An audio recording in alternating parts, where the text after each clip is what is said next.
Ricardo Rapallo, oficial de Seguridad Alimentaria y Nutricional de la Oficina Regional para América Latina y el Caribe de la Organización de las Naciones Unidas para la Alimentación y la Agricultura, FAO, la famosa FAO, de la que todos en algún momento hemos escuchado hablar.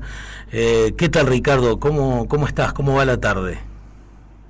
Hola, muy buenas tardes desde Santiago de Chile. Muy bien, la tarde muy bien, y les agradezco mucho la invitación a participar en su programa. No, es un honor para nosotros desde ya tener una voz tan autorizada para hablar sobre el tema nutrición, el tema desigualdad, el tema hambre, que es el que nos ocupa.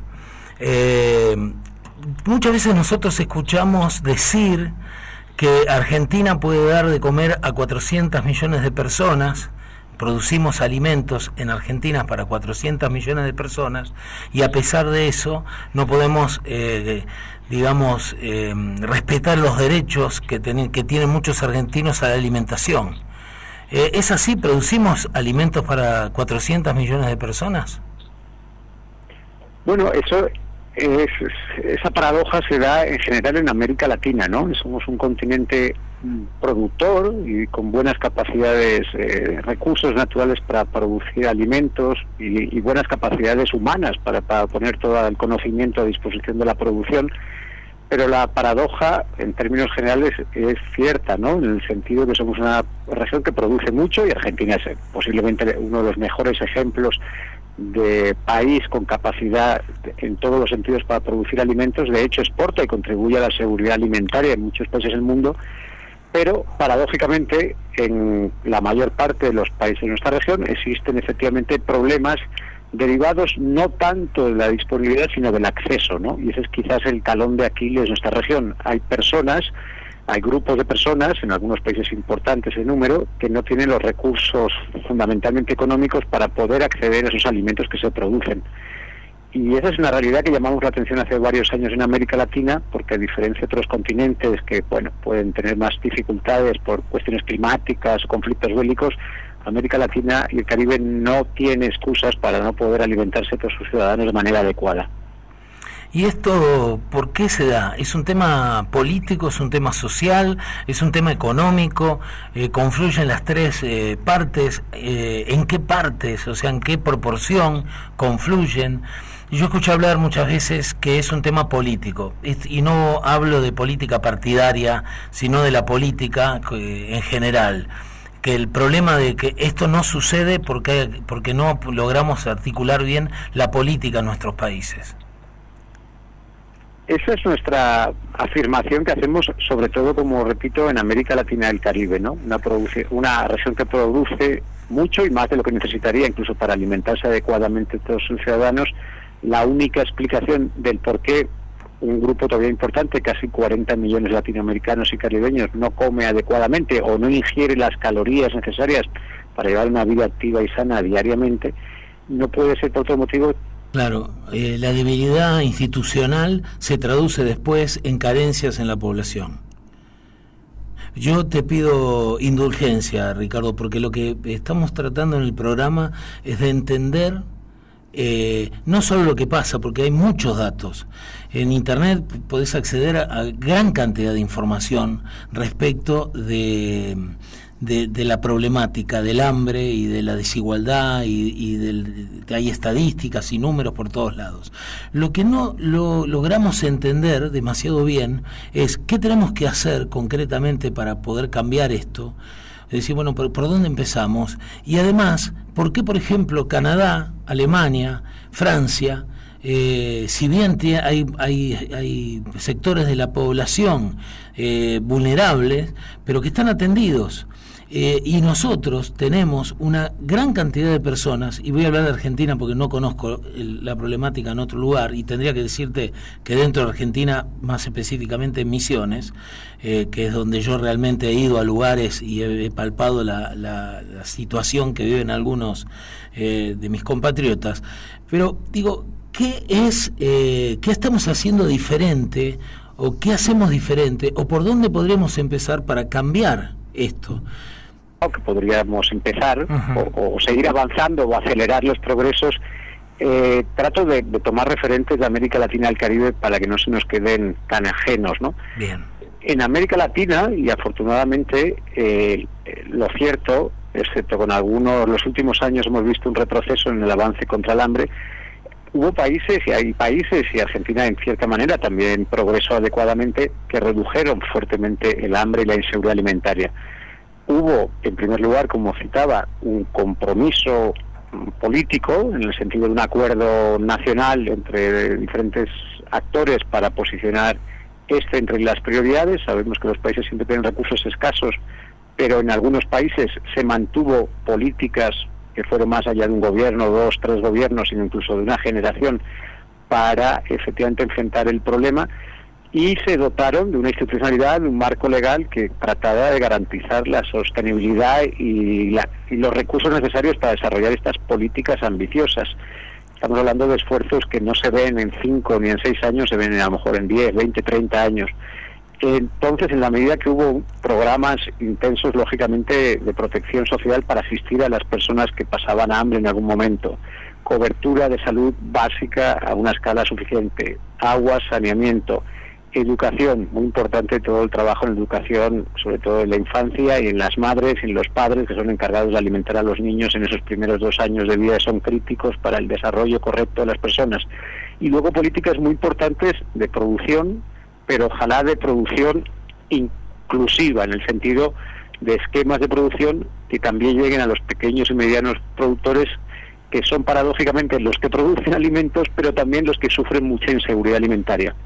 Entonces, bajo ese esquema amplio de políticas, con un mercado de trabajo en condiciones dignas, salarios mínimos y un marco institucional y legal adecuado, sostenido del tiempo, con inversiones, se ha visto en países vecinos de América del Sur que el hambre ha disminuido, la desnutrición crónica y otras manifestaciones. Hay desafíos importantes en todos los países de esos territorios, podríamos decir, con menos capacidad de acceso del Estado, que todavía los niveles de inseguridad alimentaria son muy altos y normalmente quedan ocultos en las cifras macro a nivel nacional.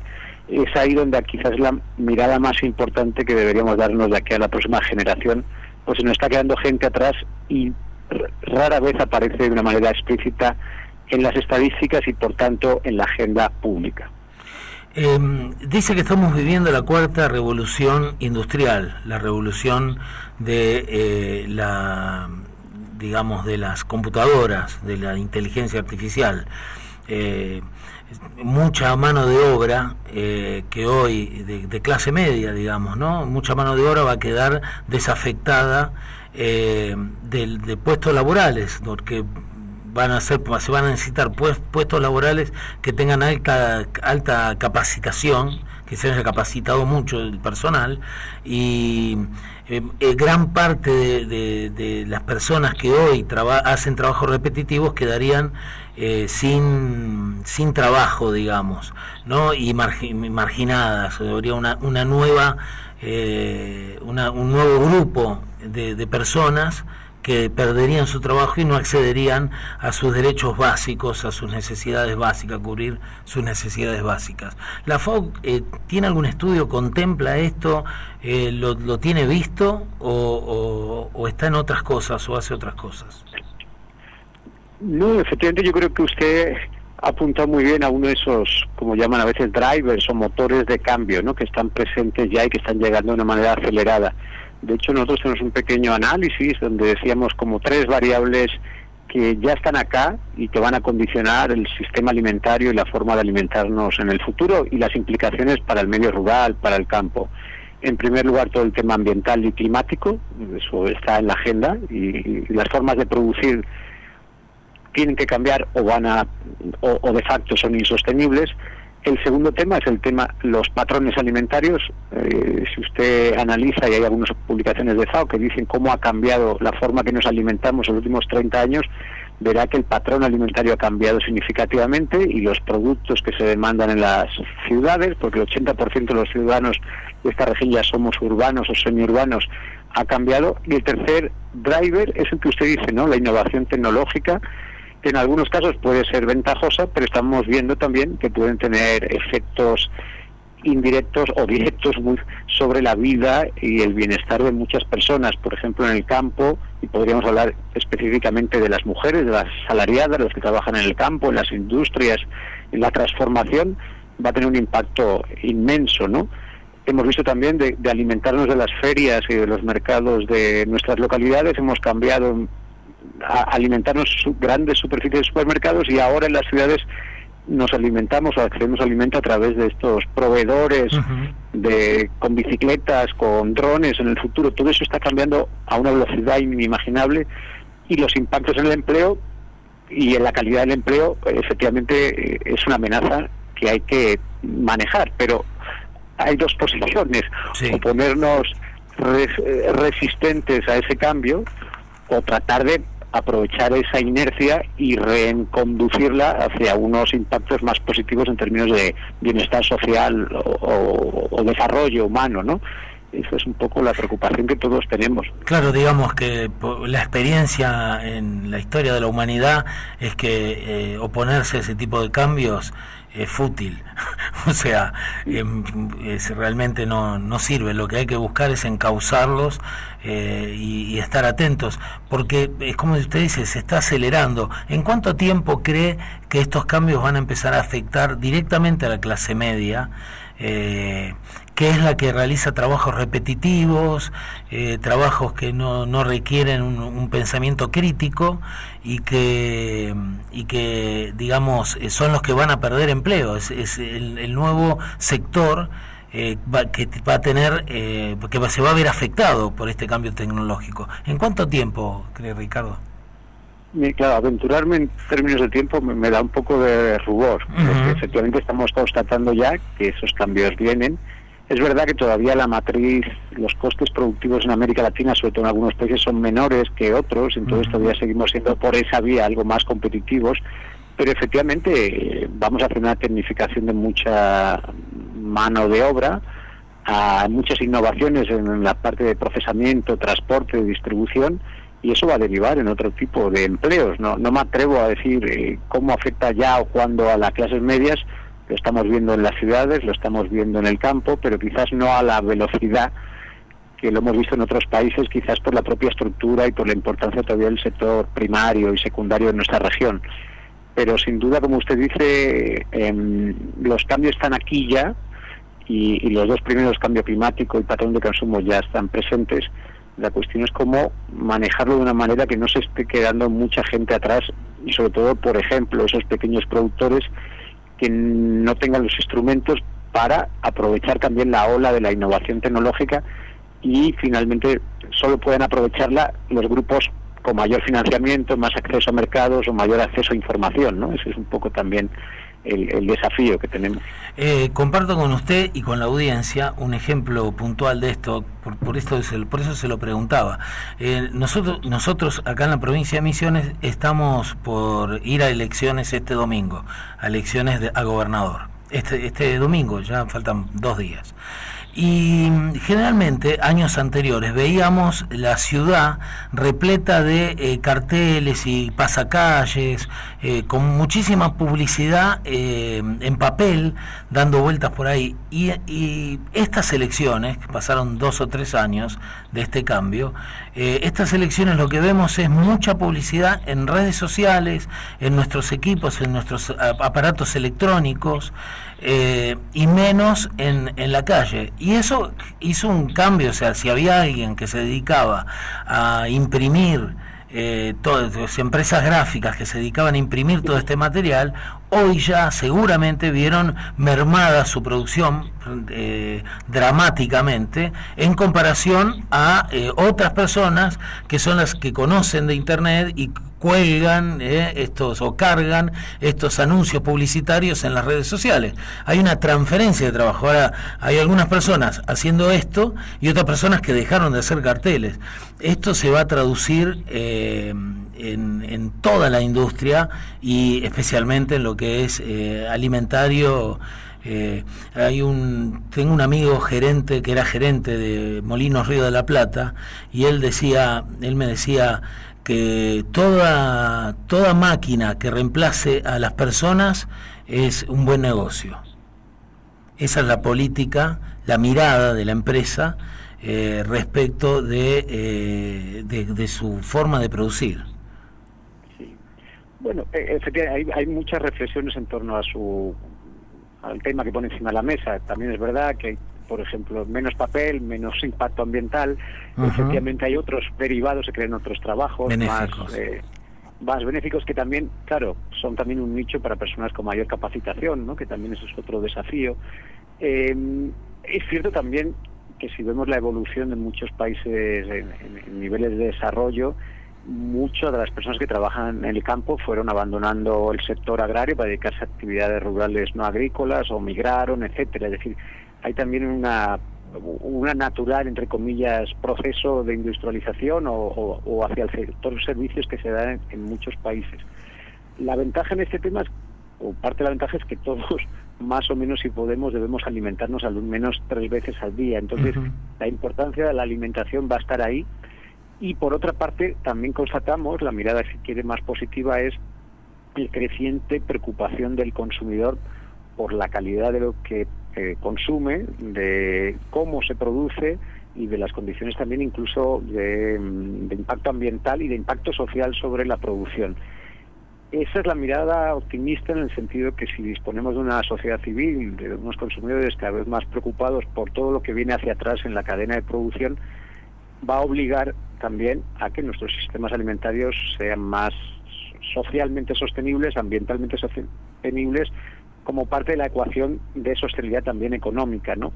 Entonces yo creo que parte de enfrentar estos retos que ya están presentes es disponer de una sociedad civil que, teniendo como ustedes elecciones en 2 días, posicionen en su agenda y por tanto se derivará en la agenda de los políticos la importancia de producir y de cómo producir, y sobre todo qué tipo de alimentación quieren acceder y de dónde tiene que provenir esa alimentación, no necesariamente solo del mercado internacional, sino también la producción local, de los productos locales, claro, culturalmente más sensibles y donde ustedes se identifican más como consumidores, ¿no?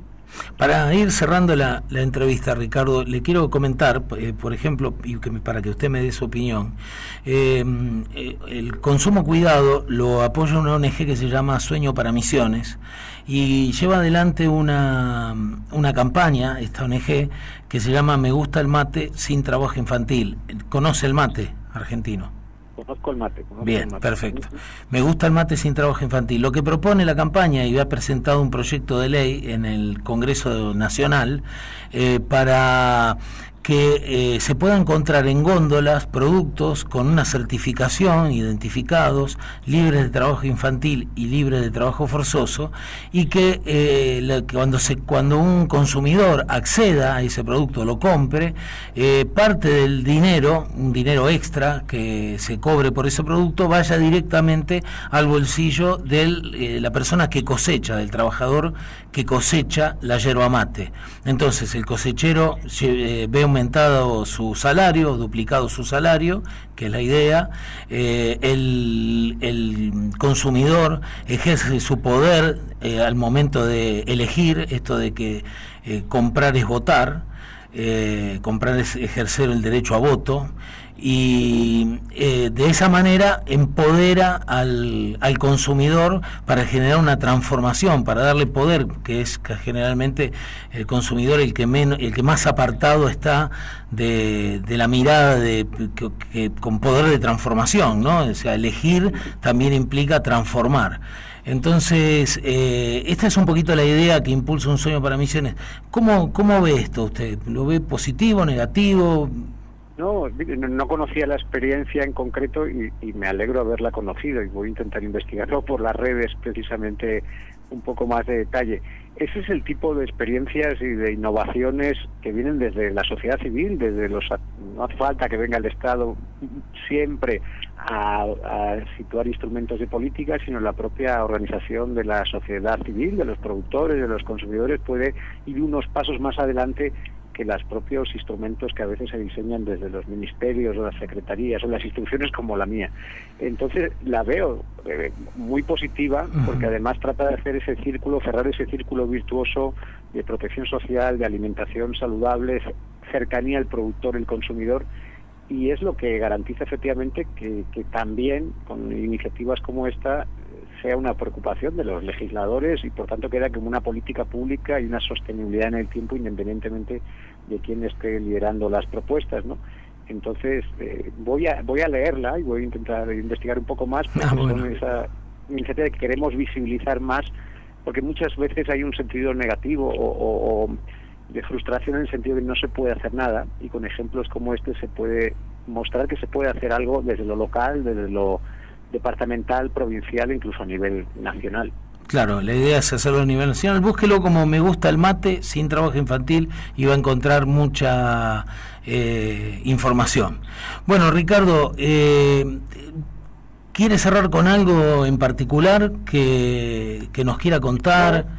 En primer lugar, agradecerle lógicamente el que ponga en la agenda de su programa este tema. Yo creo que todos nos alimentamos diariamente, todos tenemos hijos en edad que deben crear sus hábitos alimentarios, que van a ser un consumidor en el futuro, y por tanto como padres o como abuelos tenemos que también, o jóvenes, tener muy presente este tema que va a condicionar no solo la salud nuestra en el futuro, sino también la propia sostenibilidad de todos los recursos por la forma que producimos, consumimos y a veces incluso desperdiciamos. Entonces me alegro que a 2 días de las elecciones en la provincia podamos hablar de ese tema, porque posiblemente sea parte también de las decisiones que tomen sus vecinos, ¿no?, a la hora de decidir un voto u otro.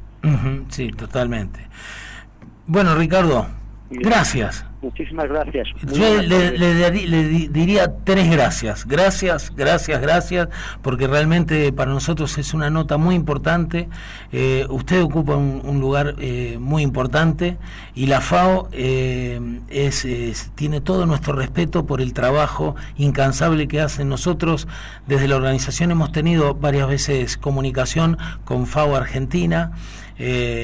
Las chicas que están en la oficina son muy amables y siempre colaboran cuando tenemos algún evento y nos apoyan. Así que bueno, nada más que eso. Muchísimas gracias, Ricardo. Muchísimas gracias. Tengan una buena tarde. Igualmente. Gracias a todos. Gracias.